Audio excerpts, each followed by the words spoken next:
Development के बारे में। लास्ट क्लासेस में हमने पढ़ा था कि कम्युनिटी हेल्थ नर्सिंग क्या होती है। इसके साथ ही हम पढ़ेंगे आज इसके अंदर development of community health and community health nursing in India, यानी कि इंडिया के अंदर किस किस तरीके से डेवलपमेंट हुआ है नर्सिंग को लेकर के, या ये नर्सिंग सिस्टम जो है ये कब से चला आ रहा है, इसके बारे में हम आज पढ़ने वाले हैं, जिसका हिंदी में अर्थ होता है भारत में सामुदायिक स्वास्थ्य और सामुदायिक नर्सिंग का विकास। भारत के अंदर नर्सिंग में किस तरीके से विकास हुआ है इसको हम आज समझने वाले हैं, जिसके अंतर्गत हम विकास को चार दृष्टि से समझेंगे। पहला, प्राचीन काल में विकास, यानी कि क्या नर्सिंग सिस्टम आज ही हमें देखने को मिला है या प्रारंभ से ही हम इसे देखते आ रहे हैं, तो नहीं, ऐसा नहीं है, प्राचीन काल में भी इसका विकास हो चुका है। आजादी के बाद विकास, डेवलपमेंट आफ्टर इंडिपेंडेंस, आजादी के बाद हमने देखा किस किस स्तर पर नर्सिंग को लेकर डेवलपमेंट किए जाने चाहिए अकॉर्डिंग टू पॉपुलेशन किस तरीके से इंक्रीज कर रही है, क्या क्या नेसेसरीज हैं, न्यूट्रिशन लेवल क्या होना चाहिए, डिसीज किस प्रकार से फैल रही है, कौन सी डिसीज किस ईयर और किस कारण से फैल रही है, उसके बारे में हमें डेवलपमेंट देखने को मिला आजादी के बाद। इसी को हम पढ़ेंगे पंचवर्षीय योजनाओं के अंतर्गत। पंचवर्षीय योजना एक 5 ईयर प्लान है, जिसके अंतर्गत हम समाज में चल रही बीमारियों और स्थिति को देखते हुए यह प्लान करते हैं कि किस तरीके से हम काम करेंगे इन स्वास्थ्य हेल्थ को लेकर। कुछ महत्वपूर्ण प्रश्न भी आज हम इसके अंतर्गत सॉल्व करेंगे, जिससे कि हमें यह पता चलेगा कि आगे क्वेश्चंस किस तरीके से एग्जाम में पूछे जाते हैं, लॉन्ग क्वेश्चंस एंड एमसीक्यूज। तो हमारा फर्स्ट पॉइंट जो कि था प्राचीन काल में विकास, इसके बारे में हम देखेंगे डेवलपमेंट ड्यूरिंग एंशिएंट टाइम। तो एंशिएंट टाइम में किस प्रकार से हमें डेवलपमेंट देखने को मिला, तो यहाँ पर एक वर्ड मेंशन है जो कि है हड़प्पा मोहनजोदड़ो। तो आप सभी ने अगर थोड़ा सा आर्ट साइड से पढ़ा होगा तो हमने हड़प्पा सभ्यता के बारे में सुना होगा। हमारी 3-4 सभ्यताएं हैं बेसिकली, जिनमें मोहनजोदड़ो की सभ्यता है, सिंधु सभ्यता है और हड़प्पा सभ्यता है। तो हम देखेंगे कि हड़प्पा सभ्यता के दौरान भी हमें जो है पक्की ईंट, पानी, कचरे का निस्तारण का मतलब है कि किस जगह से पानी को, गंदे पानी का निकास होना चाहिए, उस चीज को भी हड़प्पा मोहनजोदड़ो के टाइम पर देखा गया है। इससे हमें पता चलता है कि उस समय लोग स्वास्थ्य को लेकर बहुत सारी चीजें करते थे ताकि वो हेल्दी रह सके। इसी के साथ साथ हम देखेंगे कि आयुर्वेद और सिद्ध उपचार का विकास जो है करीबन 1400 बिफोर क्राइसिस पहले देखा जा चुका है। हमारे देश में प्राचीन विश्वविद्यालय जिसका नाम तक्षशिला और नालंदा है, यहाँ पर भी चिकित्सा शिक्षा उपलब्ध कराई जाती थी।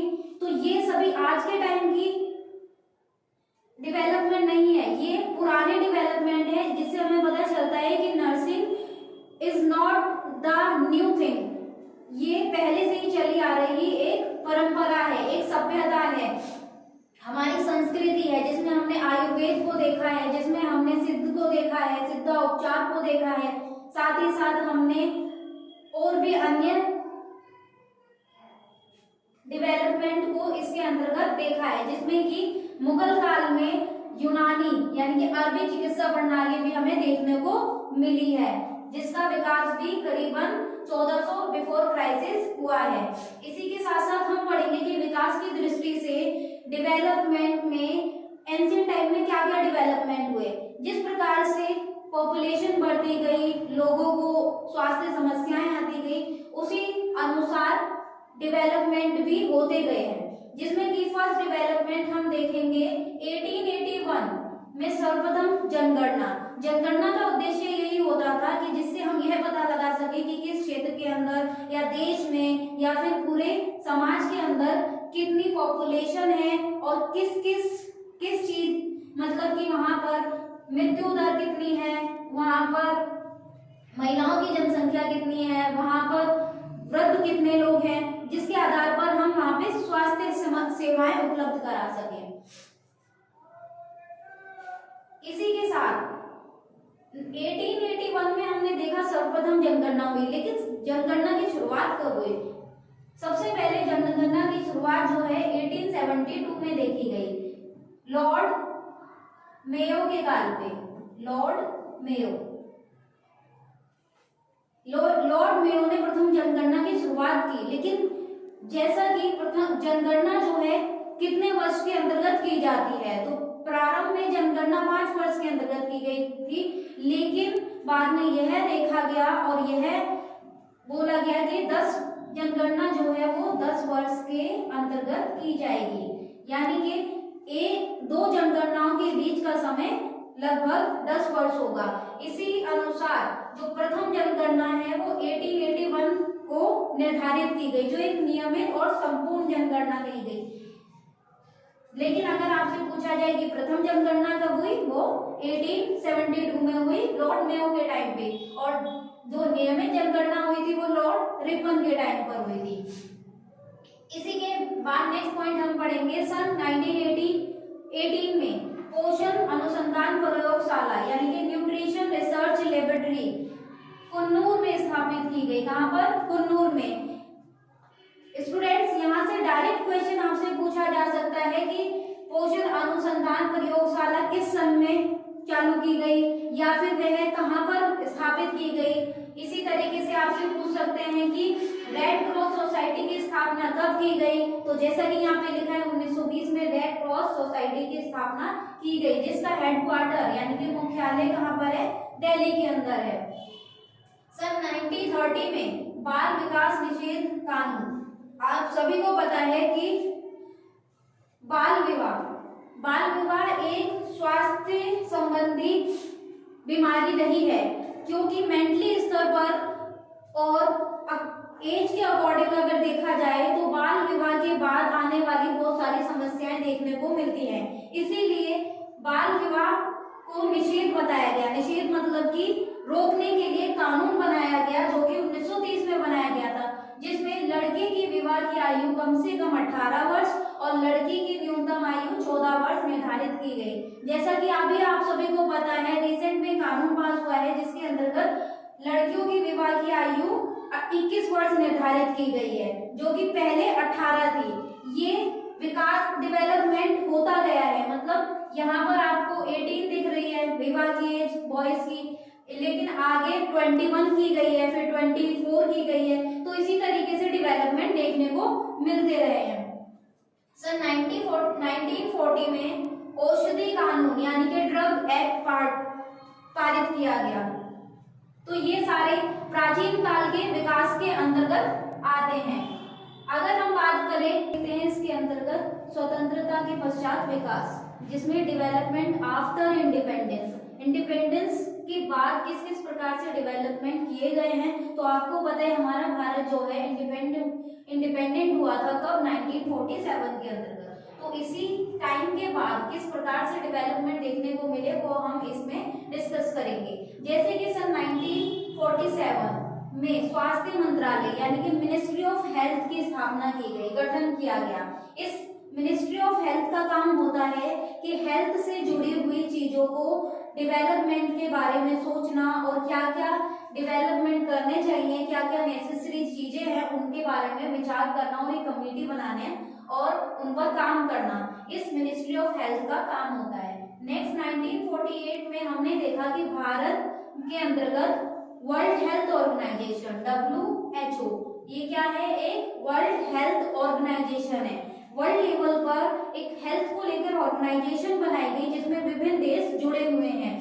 अगर भारत के अंतर्गत या किसी भी देश के अंतर्गत फाइनेंशियली या फिर हेल्थ को लेकर या किसी भी टेक्नोलॉजी को लेकर कोई भी जरूरतें होती हैं, तो इस हेल्थ ऑर्गेनाइजेशन के तहत उनको सुधारा जाता है, उनको सॉल्व किया जाता है, उन प्रॉब्लम्स का निदान किया जाता है, और यही इस हेल्थ ऑर्गेनाइजेशन का काम होता है। नेक्स्ट 1949 में विश्व स्वास्थ्य संगठन का साउथ ईस्ट एशिया का क्षेत्रीय कार्यालय दिल्ली में बनाया गया। इस हेल्थ ऑर्गेनाइजेशन का एक कार्यालय दिल्ली के अंदर भी मौजूद है। अब हम देखें देखेंगे स्वतंत्रता पश्चात विकास को सन के अकॉर्डिंग, मतलब किस 10 सालों के अंतर्गत किस प्रकार से डेवलपमेंट देखे गए, क्योंकि हम जनगणना की बात कर चुके हैं तो जनगणना 10 वर्ष के अंतर्गत होती है। तो यहाँ पर 1950 से लेकर 1960 के बीच किस प्रकार से क्या क्या चीजों को देखते हुए डेवलपमेंट किए गए, जैसे कि 1950 के अंतर्गत योजना आयोग का गठन किया गया। आपको पता है योजना आयोग किस लिए बनाया गया है? ये योजना आयोग मीन्स 5 ईयर प्लान। क्या होता है? 5 ईयर प्लान। ये 5 ईयर प्लान है जो 5 साल के लिए बनाया जाता है, जिसे योजना आयोग कहा जाता है। इसके अंतर्गत योजनाएं बनाई जाती है 5 साल तक के लिए, जिसमें कि यह देखा जाता है कि क्या चीजों पर काम करना है, किस क्षेत्र के अंदर या किस संगठन के अंदर कितना पैसा लगाना है और किन किन चीजों की आवश्यकता है। जिसके हेड कौन होते हैं? प्रधानमंत्री। जैसे कि अभी रिसेंट में प्रधानमंत्री हमारे प्राइम मिनिस्टर नरेंद्र मोदी हैं, उन्हीं।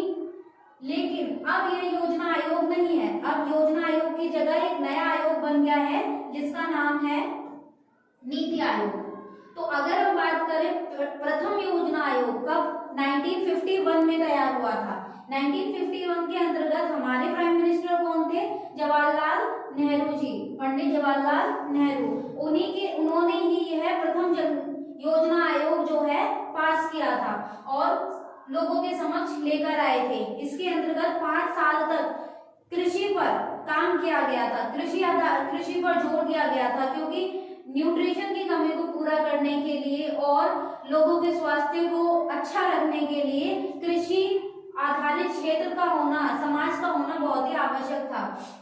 1 जनवरी सन 1956 मोबाइल सर्जिकल यूनिट प्रारंभ की गई। 2015 को प्रधानमंत्री श्री नरेंद्र मोदी जी ने इसका नाम नीति आयोग कर दिया गया। देखो स्टूडेंट्स, यहाँ पर भी लिखा हुआ है कि नीति आयोग इसका नाम चेंज कर दिया गया। कब? 2015 के अंतर्गत। 2014 में उन्होंने इस नीति आयोग की घोषणा की थी कि यह नीति आयोग 2015 में बनकर तैयार होगा, जो कि पहले योजना आयोग के अंतर्गत आता था। सन 1950 में भारत का संविधान लागू हुआ। आप सभी को पता है 1950 के अंदर हमारा कॉन्स्टिट्यूशन तैयार किया गया, जिसकी पूरी डेट 26 जनवरी 1950 है। हालांकि हमारा संविधान 1949 में ही बन चुका था, लेकिन उसे पूर्ण रूप से लागू 1950 के अंतर्गत किया गया था। संविधान बनने से भी हमारे देश के अंदर, हमारे समाज के अंदर बहुत बड़ा डेवलपमेंट देखने को मिला है, क्योंकि हम अपने डिसीजंस खुद ले सकते हैं। हमारा खुद का एक अपना संविधान है, जिसके आधार पर हम अपने देश के अंदर विभिन्न प्रकार की जातियों और समस्याओं को खुद देख सकते हैं। सन 1951 में प्रथम पंचवर्षीय योजना प्रारंभ की गई। फर्स्ट 5 ईयर प्लान कब बना? 1951 के अंतर्गत, और यह 5 साल तक चला, तो इसलिए 1956 को यह 5 ईयर प्लान जो है 5 ईयर प्लान जो है 1956 में खत्म हुआ। नेक्स्ट हम इसमें पढ़ेंगे 1951 में कॉलेज ऑफ नर्सिंग दिल्ली में जन स्वास्थ्य नर्स का डिप्लोमा शुरू किया गया। आप जिस कोर्स को कर रहे हैं उसके बारे में आपको पता होना बहुत ही जरूरी है, जिसके अंतर्गत आप देखेंगे कि 1951 में कॉलेज ऑफ नर्सिंग फर्स्ट जो है दिल्ली के अंतर्गत इसका डिप्लोमा शुरू किया गया था। इसी के साथ हम देखेंगे सन 1951 में बीसीजी का टीका कार्यक्रम शुरू किया गया। सन 1951 में केंद्रीय स्वास्थ्य परिषद यानी कि सेंट्रल काउंसिल ऑफ हेल्थ का भी गठन किया गया। कम्युनिटी डेवलपमेंट प्रोग्राम शुरू किया गया और मलेरिया की रोकथाम के लिए कंट्रोल प्रोग्राम शुरू किया गया। तो इसी प्रकार से कई कार्य किए गए 1950 से लेकर 1960 के बीच में। तो ये डेवलपमेंट आपको देखने को मिलेंगे। और साथ ही आपको याद रखना है कि जिस सन में 5 ईयर प्लान समाप्त होगा, उसी सन में दूसरा 5 ईयर प्लान जो है हमारा शुरू हो गया। तो 1956 में सेकेंड 5 ईयर प्लान शुरू किया गया। सन 1959 में राजस्थान के नागौर जिले में पंचायती राज की शुरुआत की गई। अच्छा, पंचायती राज व्यवस्था इसलिए शुरू की गई ग्रामीण क्षेत्र थे जहां तक ये सुविधाएं पहुंचाना जो है काफी कठिन था। तो इसीलिए जो जितने छोटे क्षेत्र थे उनको एक पंचायती राज के तहत शुरू किया गया ताकि वहां पर भी ये सारी सुविधाएं पहुंचाई जा सके और डेवलपमेंट किया जा सके। सन 1960 में विद्यालय सेवाओं के लिए विद्यालय स्वास्थ्य समिति यानी कि स्कूल हेल्थ कमेटी का गठन किया गया। एक हेल्थ कमेटी बनाई गई स्कूल्स के अंदर जिसमें कि स्कूल में आने वाली बच्चों से जुड़ी हुई समस्याओं को देखा जा सके। नेक्स्ट है 1961 से लेके 1970 तक के डेवलपमेंट की अगर हम बात करें तो फर्स्ट डेवलपमेंट हमें पता है कि फर्स्ट हमारा 5 ईयर प्लान 1951 से शुरू हुआ और 1956 में खत्म हुआ।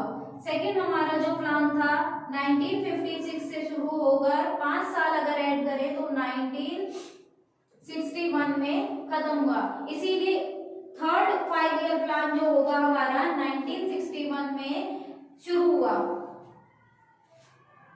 सन 1962 में राष्ट्रीय घेंघा यानी कि गोइटर जो कि गले में होने वाला रोग है जो कि आयोडीन की कमी से होता है, इसके लिए एक नियंत्रण कार्यक्रम जिसका नेशनल गोइटर कंट्रोल प्रोग्राम शुरू किया गया।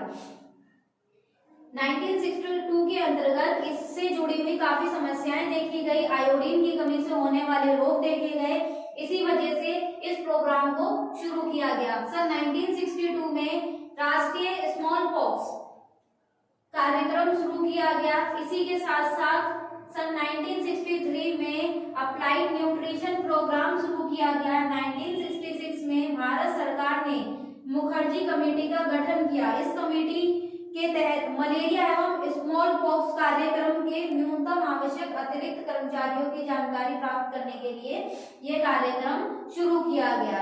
इस कमेटी का गठन इसीलिए किया गया ताकि मलेरिया से जुड़े हुए और स्मॉल पॉक्स से जुड़े हुए जितने भी कर्मचारी हैं उनकी जानकारी प्राप्त कर सके।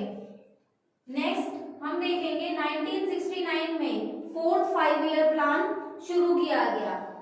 1969 में केंद्रीय जन्म मरण पंजीकरण अधिनियम चालू किया गया। ये सारे डेवलपमेंट आपको पढ़ते जाना है और इनके नोट्स बनाते हुए जाना है ताकि आपके एग्जाम में इनसे डायरेक्ट क्वेश्चन पूछे जाएंगे तो आप इनके आंसर्स दे सके, क्योंकि ये चैप्टर एग्जाम की पर्पज से बहुत ही जरूरी है। इसमें 12 पंचवर्षीय योजनाओं की बात की गई है जिनमें से 1 या 2 आपके एग्जाम में जरूर पूछी जाएगी। स्वास्थ्य नर्सिंग के साथ साथ हेल्थ में इसका क्या प्रभाव पड़ा, किस किस प्रकार से डेवलपमेंट किए गए, किस किस चीजों को लेकर डेवलपमेंट किए गए, ये आपसे पूछा जाएगा एग्जाम के अंदर। आगे भी आप क्वेश्चंस देखेंगे इसी से रिलेटेड। सन 1971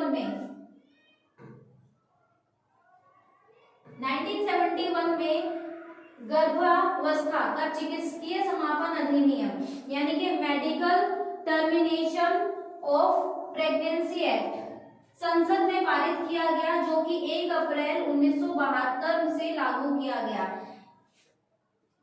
गर्भावस्था को लेकर पहले बहुत सारी समस्याएं देखी जा रही थी, इसी को लेकर के एक अधिनियम पारित किया गया जिसको लागू 1972 में किया गया। इसके तहत हर क्षेत्र में गर्भवती महिलाओं से जुड़ी हुई शिक्षा संबंधी, स्वास्थ्य संबंधी सेवाओं को पहुंचाने की बात की गई। सन 1974 को विश्व जनसंख्या वर्ष यानी कि वर्ल्ड पॉपुलेशन ईयर घोषित किया गया। अगर आपसे पूछा जाए वर्ल्ड पॉपुलेशन ईयर कौन सा है तो 1972 है। वर्ल्ड पॉपुलेशन डे भी कभी कभी पूछ लिया जाता है, तो वैसे पूछेंगे नहीं लेकिन आपको पता होना चाहिए 11 जुलाई को आपका वर्ल्ड पॉपुलेशन डे मनाया जाता है। नेक्स्ट हम देखेंगे सन 1977 में ग्रामीण स्वास्थ्य योजना यानी कि रूरल हेल्थ स्कीम की शुरुआत की गई, जिसके अंतर्गत रूरल एरियाज में भी हेल्थ से जुड़ी हुई संगठनों से जुड़ी हुई सारी चीजों को पहुंचाया जा सके और पूरा मूल्यांकन किया जा सके। 1978 में बाल विवाह निषेध अधिनियम, देखिए फिर से आ गया ये बाल विवाह निषेध अधिनियम। मैंने आपसे पहले ही कहा था इसको लेकर काफी सारे डेवलपमेंट किए गए हैं, जिसमें पहले हमने पढ़ा था कि बाल विवाह की जो आयु थी लड़के की वो 18 वर्ष थी और लड़के की 14 वर्ष थी। लेकिन इसके अंतर्गत हम देख रहे हैं कि लड़की की विवाह की आयु 18 और लड़के की विवाह की आयु 21 वर्ष तय की गई। और ये अमेंडमेंट के तहत आता है। संशोधन मतलब होता है अमेंडमेंट, संशोधन करना, यानी कि कोई कानून जो पहले बन चुका है उसमें चेंजेस करने को संशोधन करना कहा जाता है। 1978 में विस्तृत टीकाकरण कार्यक्रम यानी कि EPI expanded programme of immunisation शुरू किया गया। हमने देखा कि हम 1970 से लेकर कब से 1971 यानी कि 1970 से लेकर 1980 की बात कर रहे हैं। तो इसी के अंतर्गत इन 10 सालों के ड्यूरेशन में हमारी 5वीं पंचवर्षीय योजना में शुरू हो चुकी है। जो कि 5वीं पंचवर्षीय योजना कब से कब तक की होगी, तो हम अगर ईयर वाइज चले तो हमने देखा तीसरी पंचवर्षीय योजना हमारी कब खत्म हुई थी, 1961 से लेके 1966 तक हमारी चौथी पंचवर्षीय योजना चली है। 1980 में हमारी छठी पंचवर्षीय योजना शुरू की गई। इन सभी पंचवर्षीय योजनाओं का मैंने एक अलग टॉपिक बना रखा है जिसको हम उसमें पढ़ेंगे कि कब से कब तक पूरा डेट उसमें मेंशन किया हुआ है, ताकि आपको इनमें से छांटना ना पड़े। तो आप उस पेज पर देख सकते हैं कि यहाँ पर सारी पंचवर्षीय योजनाएं दी गई हैं, जिसके अंतर्गत हम पहली पंचवर्षीय योजना कब शुरू की गई, 1951 से लेके 56, जिसका उद्देश्य था कृषि की प्राथमिकता। जैसे मैंने आपको पहले ही बताया, कृषि आधारित योजना थी ये, कृषि पर ज्यादा जोर दिया गया था इस योजना के अंतर्गत। सेकंड पंचवर्षीय योजना हमारी 1956 से लेके 61 तक देखी गई, जिसमें उद्योग क्षेत्र को प्राथमिकता दी गई, औद्योगिकीकरण को प्राथमिकता दी गई। थर्ड पंचवर्षीय योजना हमारी 1961 से लेके 66 तक देखने को मिली। फोर्थ पंचवर्षीय योजना हमारी 1969 से लेके 74। अच्छा, यहाँ पर हमारी 66 में शुरू होनी चाहिए, लेकिन ये शुरू हो रही है 1969 से। तो यह तीसरी पंचवर्षीय योजना के बाद 3 साल जो है कोई योजना नहीं चली, इसीलिए यह पंचवर्षीय अवकाश के नाम से जाना जाता है। इसी के बाद 1969 से लेके 74 तक हमारी चौथी पंचवर्षीय योजना चली, जिसका पर्पस था न्याय के साथ गरीबी कम करना और विकास कार्य में तेजी करना। पांचवी पंचवर्षीय योजना हमारी 1970 से लेके 79 तक देखी गई, जिसमें गरीबी को हटाना और उनको आत्मनिर्भर बनाना हमारा लक्ष्य था। इसी पंचवर्षीय योजना के टाइम पर इंदिरा गांधी हमारी प्राइम मिनिस्टर थी और इन्होंने गरीबी हटाओ का नारा भी दिया था। क्योंकि जो इनका लक्ष्य था, जितना इन्होंने रेट तय की थी कि इस दर से डेवलपमेंट किया जाएगा, गरीबी को खत्म किया जाएगा, वो लक्ष्य पूरा नहीं हो सका। इसीलिए यह पंचवर्षीय योजना 1974 से लेकर 1978 तक ही चली और 1 वर्ष पहले ही बंद कर दी गई। इसीलिए 2 वर्ष एक अलग योजना चली, 2 वर्ष तक एक अलग योजना चली जो 1-1 साल की योजनाएं थी, जिसमें कुछ छोटे छोटे डेवलपमेंट्स किए गए। 1980 से लेके 85 तक पांचवी पंचवर्षीय योजना के रूप में जोर दिया गया, मतलब कि जो पांचवी योजना के रूप में वही जोर दिया गया, मतलब कि गरीबी हटाओ का, इसमें भी इसी चीज को डेवलपमेंट को लेकर काम करने की बात की गई। सातवीं पंचवर्षीय योजना 1985 से लेके 90 तक चली, जिसमें फूड प्रोडक्शन, रोजगार और उत्पादन जैसी चीजों पर जोर दिया गया। आठवीं पंचवर्षीय योजना हमारी 1992 से लेके 1997 तक चली, जिसमें रोजगार सृजन, जनसंख्या का नियंत्रण यानी कि लोगों को रोजगार उपलब्ध कराना और जनसंख्या पर नियंत्रण करना, क्योंकि पॉपुलेशन काफी बढ़ रही थी, तो उसी पर जोर दिया गया। नेक्स्ट पंचवर्षीय योजना हमारी 1997 से लेकर 2002 तक चली, जिसकी विकास दर थी 7%।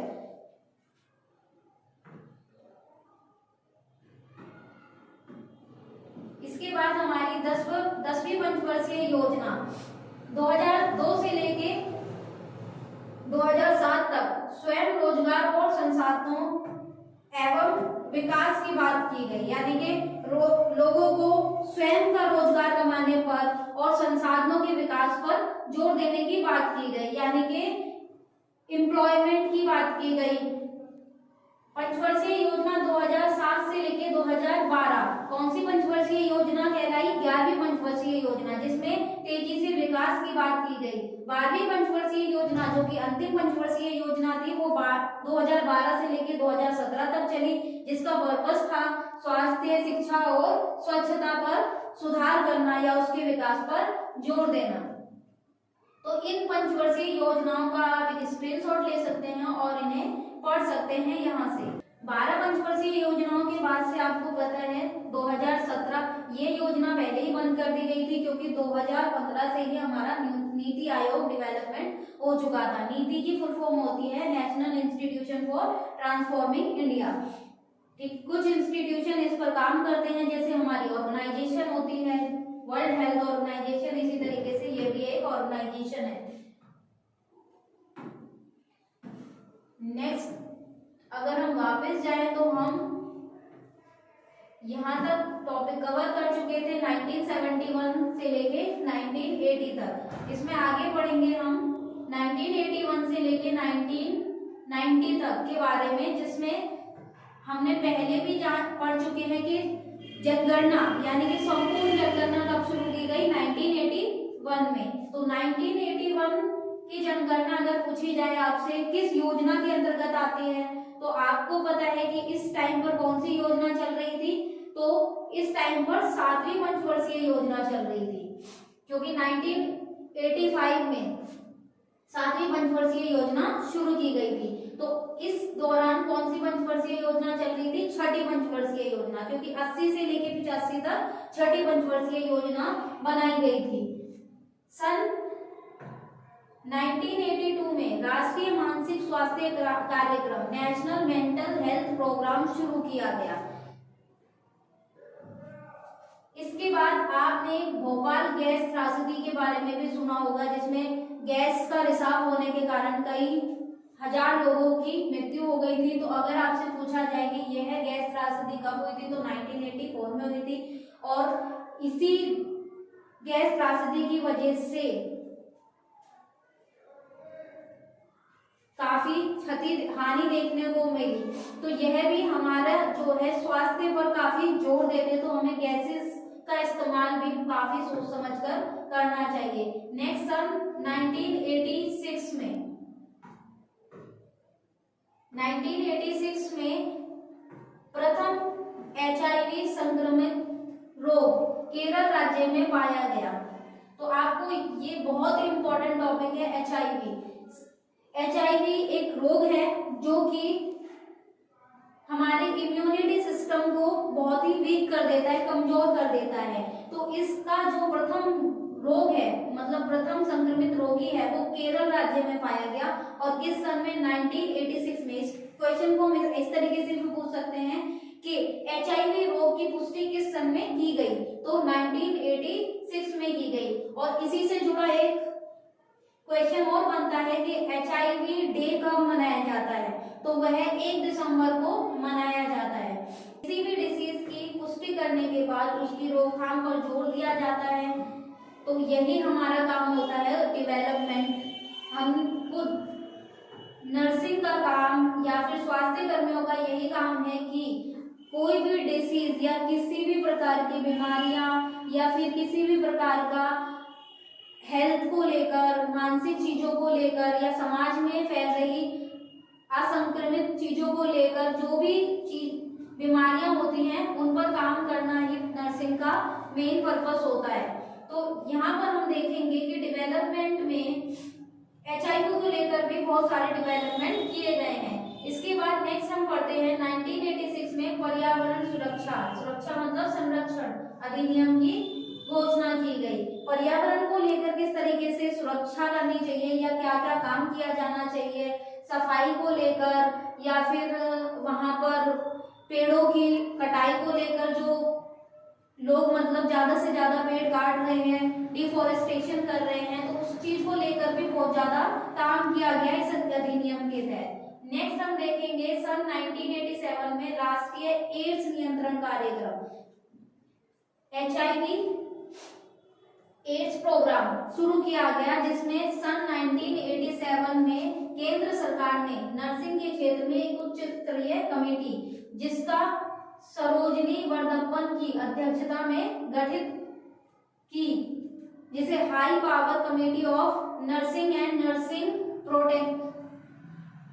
प्रोफेशन कहा जाता है। तो एड्स को लेकर जो हम पढ़ चुके हैं, HIV एक संक्रमित HIV से संक्रमित रोगी जो होता है, उसमें ads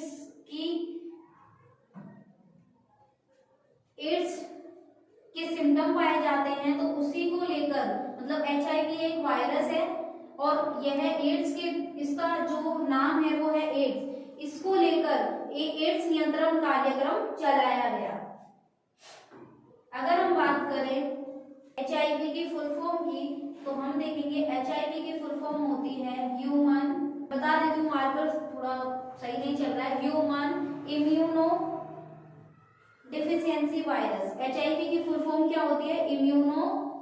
human immuno deficiency virus. और यह इसके ही तहत एक एड्स कंट्रोल प्रोग्राम चलाया गया, जो कब चलाया गया? 1987 में, जिसके अध्यक्ष जो है सरोजनी कमेटी की वर्दप्पन थे। नेक्स्ट हम देखें 1991 से लेके 2000 तक के बीच में किस तरीके से डेवलपमेंट देखा गया। तो 1992 में 8वीं पंचवर्षीय योजना शुरू की गई।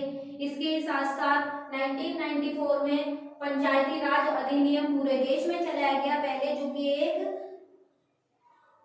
एक स्थान या एक क्षेत्र विशेष में चलाया गया था। पहली पंचवर्षीय राज व्यवस्था जो है राजस्थान के अंतर्गत चलाई गई थी, और अभी 1994 के अंतर्गत हम देखें तो इसे पूरे देश में लागू कर दिया गया। इसी के साथ हमने देखा 1994 में देश में चूहे द्वारा होने वाला रोग प्लेग, आपसे पूछा जाए प्लेग रोग किसके कारण होता है, तो चूहे की वजह से फैला था। तो यह कब फैला था? 1994 में। इसी के साथ 1995 में मानव अंगों का प्रत्यारोपण यानी कि ट्रांसप्लांटेशन ऑफ ह्यूमन ऑर्गन्स, पहले जिस आधार पर डेवलपमेंट नहीं थे, तो हमने देखा कि कई लोगों के ऑर्गन्स जो है खराब हो जाते थे और उस वजह से उनकी मृत्यु हो जाती थी। लेकिन अभी टेक्नोलॉजी और डेवलपमेंट इतना बढ़ चुका है कि हम ह्यूमन ऑर्गन ट्रांसप्लांटेशन के थ्रू उस व्यक्ति को जीवित कर सकते हैं, उसको थोड़े टाइम के लिए हम जीवन दे सकते हैं, और इस तरीके से हम रोग से और रोगी को बचा सकते हैं। 1995 में मिड डे मील योजना स्कीम शुरू की गई। इस योजना के अंतर्गत स्कूल या छोटे छोटे जो संस्थान हैं, जैसे कि आप देखते हैं आपके एरिया में जो है मिड डे मील खुली हुई रहती है, या स्कूल में मिड डे मील खाना पहुंचाना होता है, तो ये इसी मिड डे मील के तहत होता है। साथ ही साथ आंगनवाड़ियों में भी खाना पहुंचाना इस मिड डे मील का लक्ष्य होता है। तो यह योजना जो है 1995 में शुरू की गई। लेकिन अगर हम आज की बात करें तो इस योजना का नाम बदल के मिड डे मील योजना से PM पोषण योजना कर दिया गया है। क्या? PM पोषण योजना।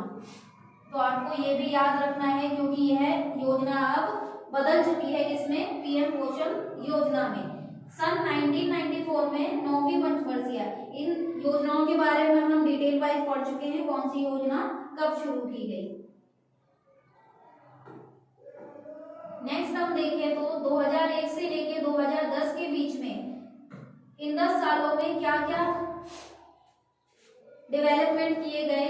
तो अगर हमसे बोला, आपको पता है 2000 से लेकर 21वीं सदी यानी कि 21वीं सदी चालू हो चुकी है, तो 21वीं सदी की प्रथम योजना अगर बोली जाए तो कौन सी योजना थी? तो यह है 21वीं सदी की प्रथम जनगणना की गई 2001 से लेके 2010।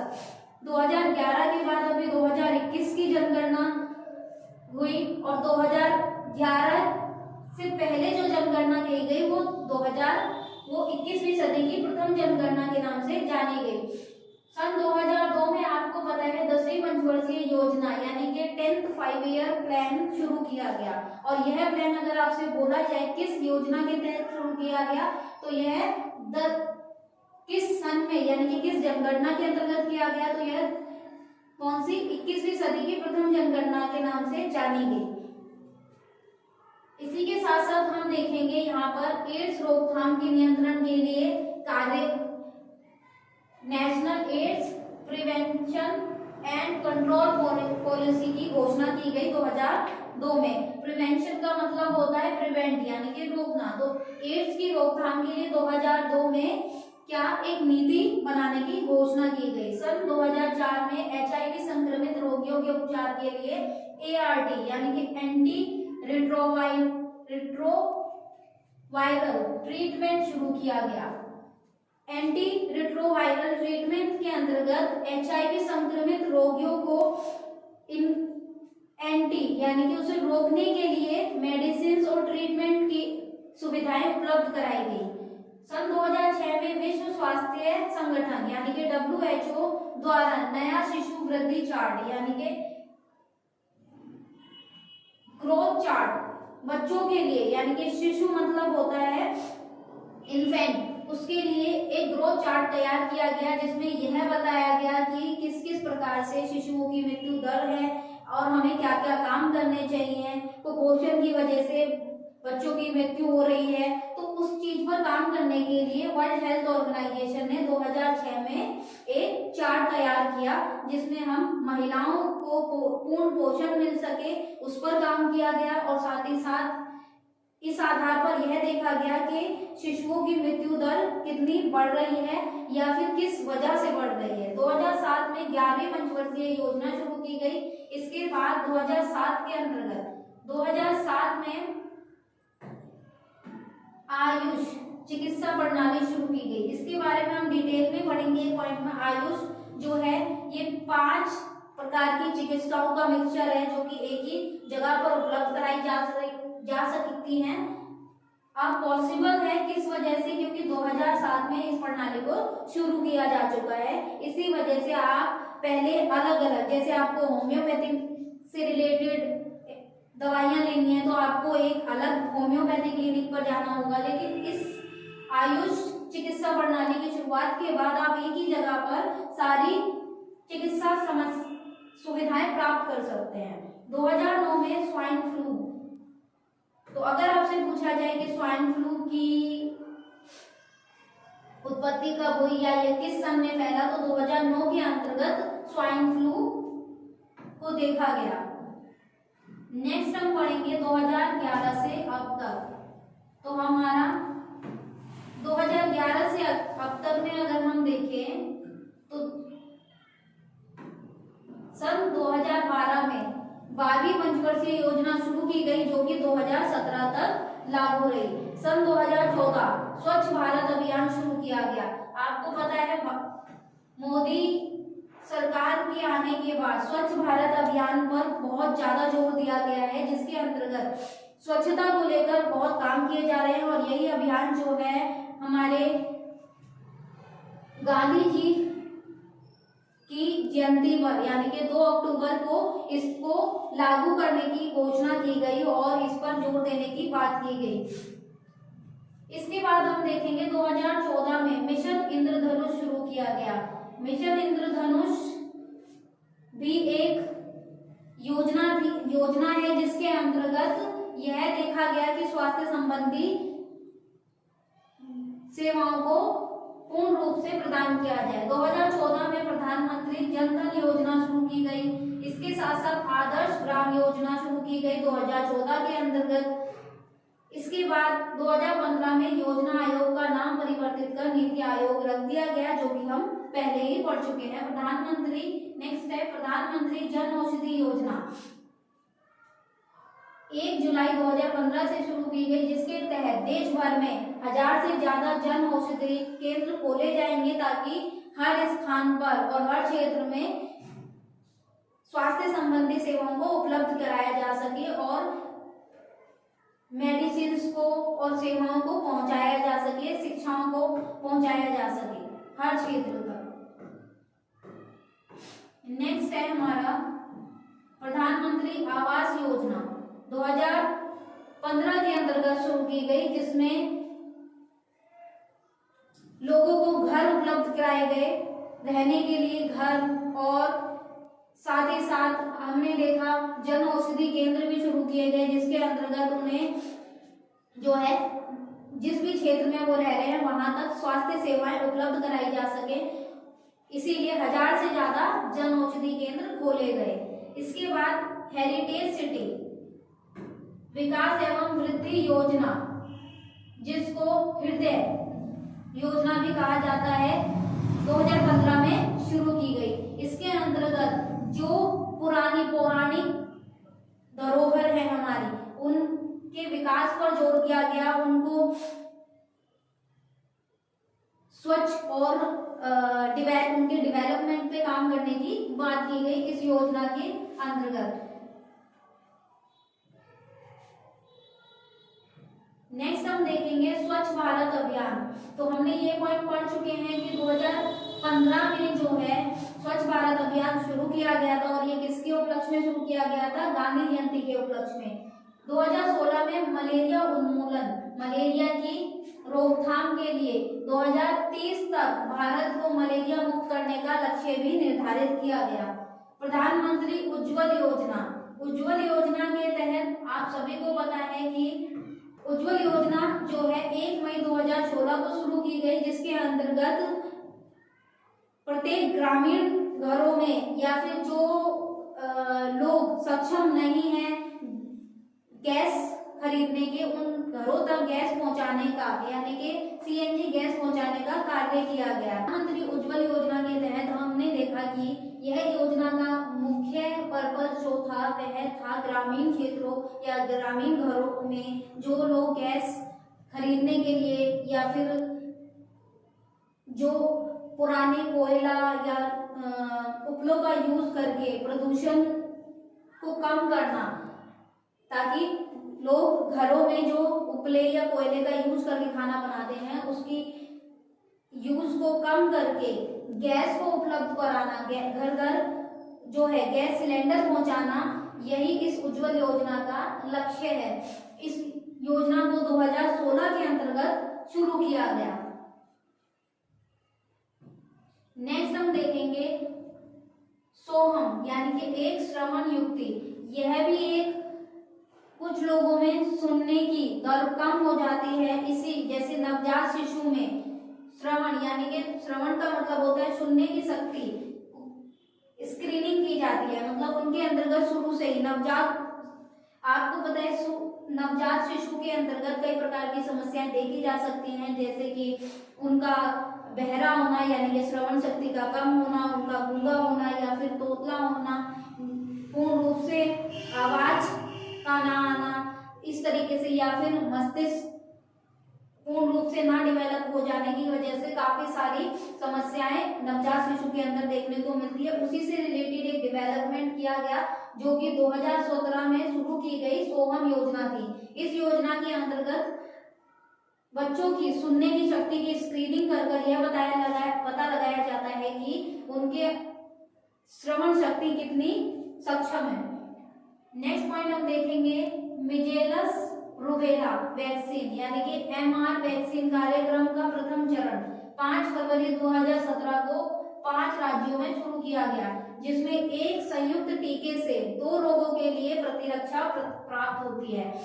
यह वैक्सीन एक साथ 2 रोगों को मारने की क्षमता रखती है। यह टीका 9 माह से अधिक एवं 15 साल से कम उम्र के बच्चों को दिया जाता है। तो आपसे अगर पूछा जाए MR वैक्सीन किस लिए यूज की जाती है, तो यह एक टीके से 2 रोगों की प्रतिरक्षा यानी कि 2 रोगों को मारने का काम करती है या 2 रोगों से बचाती है, जो कि 9 माह से अधिक बच्चे और 15 साल से कम उम्र के बच्चों को लगाया जाता है। अगस्त 2017 में इस कार्यक्रम का द्वितीय चरण 8 राज्यों में शुरू किया गया। इस कार्यक्रम का उद्देश्य 2020 तक भारत को मिजेलस एवं रूबेला से मुक्त कराना है।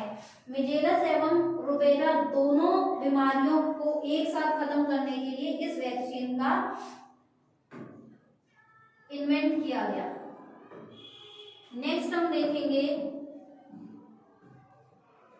हरियाणा सरकार ने 2017 से लेकर 2018 में टीबी रोगियों को उपचार के लिए प्रोत्साहित करने के लिए 500 रुपये प्रतिमाह गुजारा भत्ता देना शुरू किया। टीबी एक बीमारी है, डिजीज है, जिसका नाम हिंदी में क्षय रोग के नाम से भी जाना जाता है, जिसे साथ ही साथ इसे टीबी यानी कि ट्यूबरक्लोसिस के नाम से भी जाना जाता है। तो इसी को लेकर मतलब टीबी रोगियों को प्रोत्साहित करने के लिए कि वो आए और अपना जो है चेकअप कराएं, क्योंकि यह बीमारी काफी लेवल पर 2017 से लेकर 18 के बीच में देखी गई। तो इसी को लेकर लोग बहुत लापरवाह थे, इसलिए इसके लिए हरियाणा सरकार ने प्रति माह 500 रुपये देना शुरू किया ताकि वो जब ट्रीटमेंट कराएं उनको किसी भी प्रकार की समस्याएं ना आए, क्योंकि कई घर या फिर कई गरीब परिवार के लोग पूर्ण रूप से अपना इलाज कराने में असक्षम होते हैं। इसीलिए उनको 500 रुपये प्रति माह देकर प्रोत्साहित किया गया कि आप अपनी दवाई और अपना ट्रीटमेंट अच्छे से कराएं। इसके लिए आपको सरकार की तरफ से या फिर इस रोग के उपचार के लिए सरकार जो है सपोर्ट करेगी। नेक्स्ट 2018 में भारत ट्रिकोमा जो कि नेत्र रोग है से पूर्ण रूप से मुक्त हो गया। आयुष्मान भारत योजना यह एक प्रकार की स्वास्थ्य योजना है जिसको 2018 में शुरू किया गया। इस योजना को प्रधानमंत्री आरोग्य योजना यानी कि पीएमजे के नाम से भी जाना जाता है। डॉक्टर दिनेश अरोड़ा का आयुष्मान भारत योजना का निर्देशक नियुक्त किया गया। किसको? आयुष्मान भारत योजना के निर्देशक डॉक्टर दिनेश अरोड़ा को बनाया गया। नेक्स्ट है 2018 में जीका विषाणु द्वारा भारत में कई राज्यों में रोग प्रसारित होने की घटना भी हुई। तो जितने भी ये वायरसेस हैं या जितनी भी बीमारियां हैं इनके बारे में हम एक अलग चैप्टर में पढ़ेंगे अभी, क्योंकि हमें बात करनी है डेवलपमेंट्स के बारे में। तो आपने देखा कि कई प्रकार के रोगों जैसे कि HIV है या फिर मलेरिया है या फिर ट्रिकोमा है और अन्य प्रकार के रोगों पर के डेवलपमेंट पर भारत सरकार या फिर स्टेट गवर्नमेंट जो है काम कर रही है और लोगों को प्रोत्साहित कर रही है और स्वास्थ्य संबंधी सेवाओं को पहुंचा रही है। नेक्स्ट, निपाह विषाणु के कारण केरल में कई मौत दर्ज की गई। यह विषाणु जो है वह चमगादड़ द्वारा फलों को संक्रमित करता है और वही फल जो है वो हमें मतलब कि मनुष्य को संक्रमित करते हैं और इसी के थ्रू ये निपाह वायरस 2018 में देखा गया।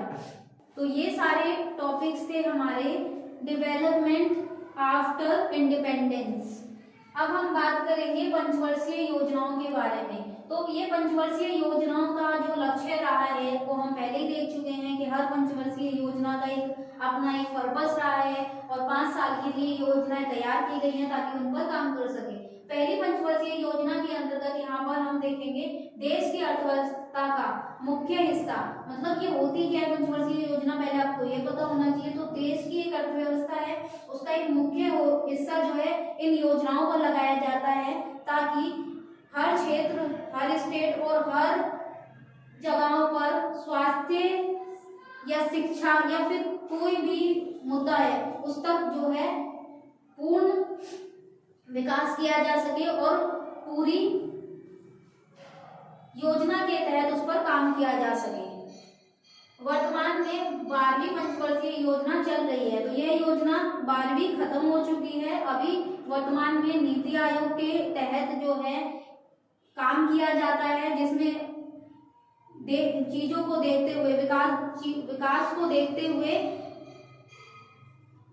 हर साल डेवलपमेंट किया जाता है और पूरे 5 साल के लिए भी डेवलपमेंट की योजना तैयार की जाती है। जो योजनाएं बनाई गई है उनके अंतर्गत क्या क्या लक्ष्य निर्धारित किया गया या फिर क्या क्या काम किए गए। तो मैंने आपको पहले ही बताया है कि प्रथम पंचवर्षीय योजना प्रधानमंत्री पंडित जवाहरलाल नेहरू के भारतीय संसद में प्रथम पंचवर्षीय योजना इन्होंने ही प्रस्तुत की थी। इस पंचवर्षीय योजना का स्वास्थ्य के संदर्भ में उद्देश्य कुपोषण, बीमारियों की रोकथाम, ग्रामीण एवं शहरी क्षेत्रों में स्वास्थ्य सेवाओं की सुलभता था। क्योंकि हम स्वास्थ्य संबंधी योजनाओं के बारे में पढ़ रहे हैं तो हमें सिर्फ स्वास्थ्य से रिलेटेड योजनाओं में क्या क्या काम किए गए उसी पर ध्यान देना है। तो हमने देखा कि कुपोषण पर और बीमारियों की रोकथाम पर ग्रामीण और शहरी दोनों क्षेत्रों में सुविधाएं पहुंचाना या सुलभता करना ही इस पंचवर्षीय योजना का मेन पर्पस रहा है। सन 1951 में राष्ट्रीय फाइलेरिया नियंत्रण कार्यक्रम शुरू किया गया एवं इसके लिए फाइलेरिया प्रशिक्षण केंद्र केरल में स्थापित किया गया। इसी में देखेंगे हम केंद्रीय समाज कल्याण बोर्ड का भी गठन किया गया। VDRL यानी कि वेनरल डिसीज रिसर्च लेबोरेटरी स्थापना कलकत्ता में की गई। तो ये सारे योजनाएं जो है, ये सारे गठन जो है या बोर्ड जो स्थापित किए गए हैं वो इस प्लान के अकॉर्डिंग किए गए हैं, किसको ध्यान में रखते हुए, कुपोषण को और बीमारियों की रोकथाम को ध्यान में रखते हुए ये सारे डेवलपमेंट प्रथम पंचवर्षीय योजना के अंतर्गत किए गए। इसके बाद बात करते हैं हम तृतीय यानी कि तीसरी पंचवर्षीय योजना के बारे में। इस योजना के अंतर्गत हम देखेंगे सन 1961 में यह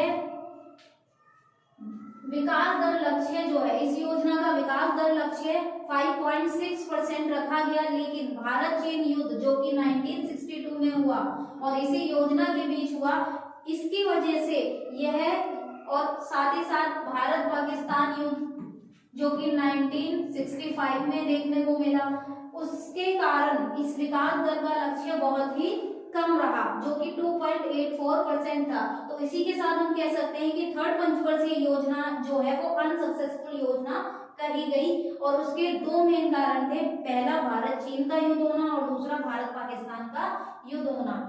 इसी के अंतर्गत हम देखेंगे विद्यालय स्वास्थ्य कार्यक्रम यानी कि स्कूल हेल्थ प्रोग्राम 1961 में तृतीय पंचवर्षीय योजना के अंतर्गत शुरू किया गया। इसके साथ ही विद्यालय बच्चों को पोषण स्तर को सुधारने के लिए मिड डे मील कार्यक्रम, तो हम मिड डे मील के बारे में पहले भी पढ़ चुके हैं क्योंकि इसका नाम बदलकर पीएम पोषण योजना कर दिया गया है।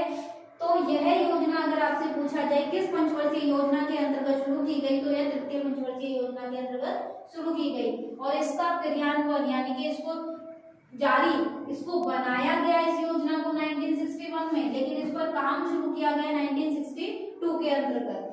नेक्स्ट हम देखेंगे तृतीय पंचवर्षीय योजना के अंतर्गत ही ट्रिकोमा, और ट्रिकोमा हम देख चुके हैं कि यह एक नेत्र से जुड़ी हुई बीमारी है।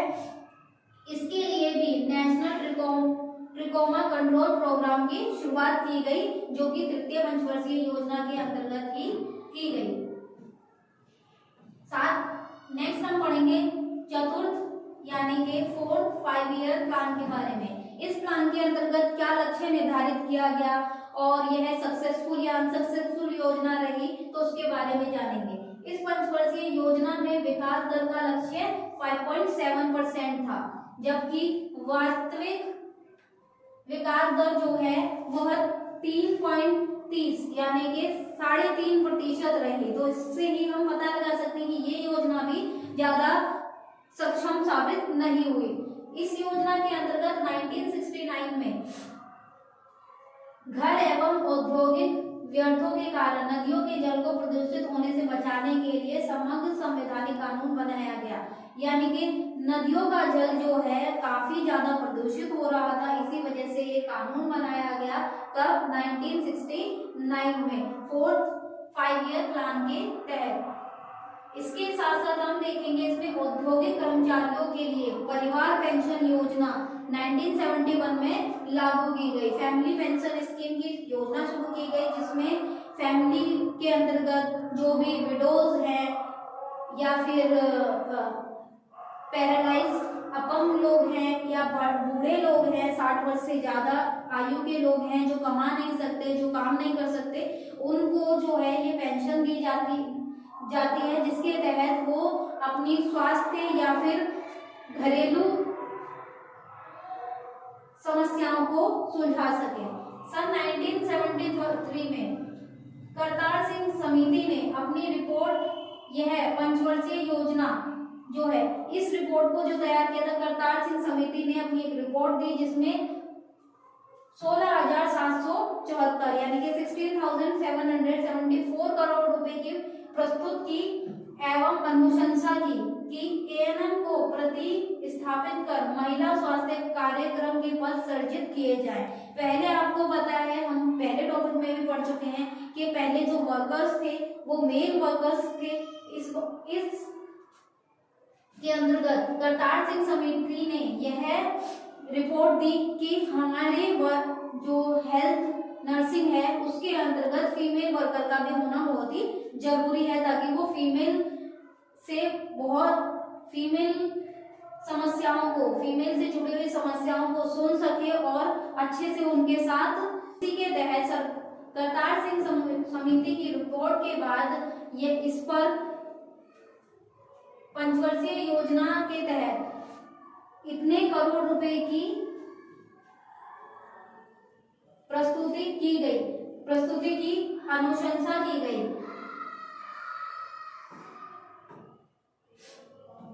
नेक्स्ट हम देखेंगे पांचवी पंचवर्षीय योजना। पांचवी पंचवर्षीय योजना की अगर हम बात करें तो इसमें गरीबी उन्मूलन के पर जोर दिया गया। हम पहले ही पढ़ चुके हैं, पांचवी पंचवर्षीय योजना जो है एक अनसक्सेसफुल योजना भी रही क्योंकि ये 1 साल पहले ही बंद कर दी गई थी।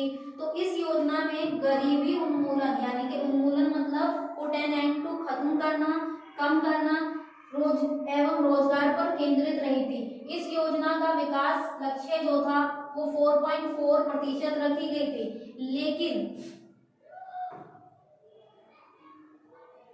लेकिन वास्तविक में विकास दर 4.8% प्राप्त की गई। फिर भी इस योजना को पहले ही बंद कर दिया गया। यह पंचवर्षीय योजना सन 1974 में शुरू की गई। इस पंचवर्षीय योजना का कुल बजट 53,411 करोड़ रुपए रखा गया। इसमें 682 करोड़ रुपए स्वास्थ्य कार्यक्रम के क्रियान्वयन हेतु और 497 करोड़ रुपए परिवार नियोजन कार्यक्रम के लिए स्वीकृत किए गए। यानी कि टोटल जो इसमें बजट था वो आपका 53,411 करोड़ रखा गया, लेकिन अलग अलग क्षेत्र को ध्यान में रखते हुए, जैसे कि स्वास्थ्य संबंधी समस्याओं को देखते हुए, परिवार नियोजन को देखते हुए, इनको इस बजट को अलग अलग निर्धारित किया, अलग अलग हिस्सों में बांटा गया। सन 1974 में श्रीवास्तव की अध्यक्षता में एक समिति चिकित्सा शिक्षा एवं मानव श्रम सहायता group on medical education and support main power की जानकारी प्राप्त करने के लिए गठित किया गया। इसको श्रीवास्तव की अध्यक्षता में, इसे श्रीवास्तव समिति यानी कि श्रीवास्तव कमेटी के नाम से जाना जाता है। सन 1974 को संयुक्त राष्ट्र संघ ने, यानी कि आपको पता है संयुक्त राष्ट्र संघ ने विश्व जनसंख्या वर्ष वर्ल्ड पॉपुलेशन ईयर घोषित किया। किसको? सन 1974 को। यह पहले भी पढ़ चुके हैं। इसी में अगर हम पूछे वर्ल्ड पॉपुलेशन डे कब मनाया जाता है तो वो 11 जुलाई को मनाया जाता है। 5 जुलाई 1975 को भारत को बड़ी माता यानी कि और स्मॉल पॉक्स यानी कि चेचक से मुक्त देश घोषित किया गया। सन 19 ये सारे लक्ष्य जो है पांचवी पंचवर्षीय योजना के तहत निर्धारित किए गए और इन्हें पूर्ण भी किया गया। सन 1975 में शिशुओं के कल्याण हेतु शिशु कल्याण बोर्ड की भी स्थापना की गई। तो नेक्स्ट बात करते हैं इसके अंतर्गत सन 1974 के अंतर्गत वर्ल्ड पॉपुलेशन ईयर की घोषणा की गई, जो कि 11 जुलाई को वर्ल्ड पॉपुलेशन डे मनाया जाता है। 5 जुलाई 1975 को भारत को बड़ी माता यानी कि चेचक स्मॉल पॉक्स मुक्त घोषित कर दिया गया। सन 1975 में शिशुओं के कल्याण हेतु शिशु कल्याण बोर्ड की भी स्थापना इस योजना के अंतर्गत की गई। नेक्स्ट हम बात करते हैं छठी पंचवर्षीय योजना की। इस पंचवर्षीय योजना में विकास दर का लक्ष्य 5.2% निर्धारित किया गया, जबकि वास्तविक विकास दर 5.66% रही। इस पंचवर्षीय योजना में रोजगार सृजन पर जोर दिया गया। इसके तहत छोटे उद्योगों के लिए उचित संसाधन उपलब्ध करने पर जोर दिया गया, यानी कि जितने भी छोटे छोटे उद्योग थे उन तक साधनों को उपलब्ध कराया जा सके, इस योजना का यही मेन लक्ष्य था और यह योजना सफल रही। 8 मई 1980 में विश्व स्वास्थ्य संगठन ने संपूर्ण विश्व से चेचक यानी कि स्मॉल पॉक्स को उन्मूलित मतलब खत्म घोषित कर दिया गया। 1981 में जनगणना की गई, यानी कि 1981 आपको पहले भी पता है कि 10 वर्ष के अंतराल पे ये जनगणनाएं की जा रही हैं और इसी जनगणना में वायु प्रदूषण की रोकथाम एवं नियंत्रण अधिनियम भी लागू किया गया। सन 1982 में राष्ट्रीय मानसिक स्वास्थ्य कार्यक्रम यानी कि नेशनल मेंटल हेल्थ प्रोग्राम शुरू किया गया। तो देखो ये सारे पॉइंट्स हम पहले भी पढ़ चुके हैं, जो कि हमारे 10 साल के प्लान्स के अंतर्गत यानी कि जनगणनाओं के अंतर्गत देखे गए। तो इन पंचवर्षीय योजनाओं में भी इन्हीं चीजों पर काम किया गया, क्योंकि ये जनगणना के अंतर्गत 2 पंचवर्षीय योजनाएं एक जनगणना के अंतर्गत शामिल रही और उन्हीं पंचवर्षीय योजनाओं के अंतर्गत कुछ लक्ष्य निर्धारित किए गए जिनमें इन पर काम किया गया। 7वीं पंचवर्षीय योजनाओं की अगर हम बात करें तो इस पंचवर्षीय योजना का जो लक्ष्य था वो 5% विकास दर था, जबकि विकास दर 6% यानी कि 6.1% रही। इसी पंचवर्षीय योजना के अंतर्गत हम यह पहले पढ़ चुके हैं कि HIV रोगी जो है प्रथम कहाँ पर केरल में 1986 में देखा गया। इसी को ध्यान में रखते हुए स्वास्थ्य मंत्रालय द्वारा राष्ट्रीय एड्स समिति की भी स्थापना 1986 में की गई और साथ ही साथ नेशनल एड्स कंट्रोल प्रोग्राम भी इस 1987 में शुरू किया गया। 1985 में सार्वभौमिक प्रतिरक्षण कार्यक्रम यानी कि यूनिवर्सल इम्यूनाइजेशन प्रोग्राम शुरू किया गया और इस प्रोग्राम का कार्य क्या था कि सभी बच्चों जो 6 जानलेवा बीमारियों से प्रतिरक्षण उपलब्ध कराना, जिसमें कि खांसी, काली खांसी, क्षय रोग, गलघोट, टिटनेस, पोलियो तथा खसरा। साथ ही गर्भवती महिलाओं को टिटनेस के टीके लगाए जाना सुनिश्चित किया गया, जिससे सभी अवस्था में शिशु प्रतिरक्षित रहे। तो यह काफी इम्पोर्टेंट योजना रही, जिसमें यूनिवर्सल का मतलब ही होता है यानी कि बहुत सारी इम्यूनाइजेशन, बहुत सारी बीमारियों, जिसमें कि 6 बीमारियां निश्चित की गई, जिसमें ये सारी बीमारियों पर काम किया गया और इनसे प्रतिरक्षा यानी कि बचाने के लिए शिशुओं को यह टीका जो है गर्भवती महिलाओं को लगाया गया। नेक्स्ट हम देखेंगे 8वीं पंचवर्षीय, इसी के अंतर्गत कुछ पॉइंट्स, जिसमें कि 29 जुलाई 1987 में भारत सरकार ने नर्सिंग एवं नर्सिंग प्रोफेशन में के लिए उच्च स्तरीय समिति हाई पावर कमेटी गठित की। इस समिति की अध्यक्षता सरोजनी वर्दप्पन ने की। तो पहले भी हम इनका नाम पढ़ चुके हैं, सरोजनी वर्दप्पन, जिन्होंने की नर्सिंग प्रोफेशन में हाई पावर कमेटी की गठन की सिफारिश की। इस कारण इसे सरोजनी वर्दप्पन समिति के नाम से भी जाना जाता है, क्योंकि इस समिति की स्थापना इन्होंने ही की, अध्यक्षता इन्होंने ही की। राष्ट्रीय मधुमेह नियंत्रण कार्यक्रम यानी कि नेशनल डायबिटीज कंट्रोल प्रोग्राम भी इसी योजना के अंतर्गत चलाया गया। अब हम बात करें 1991 में जनगणना की गई, जो कि सदी की आखिरी जनगणना थी। क्यों? क्योंकि जो अगली जनगणना आएगी वो 2001 में होगी, क्योंकि 10 साल के ड्यूरेशन पर अगर हम जनगणना देखें तो 1991 के बाद 2001 में नेक्स्ट जनगणना होगी, जो कि सदी की प्रथम जनगणना होगी। कौन सी? 21वीं सदी की।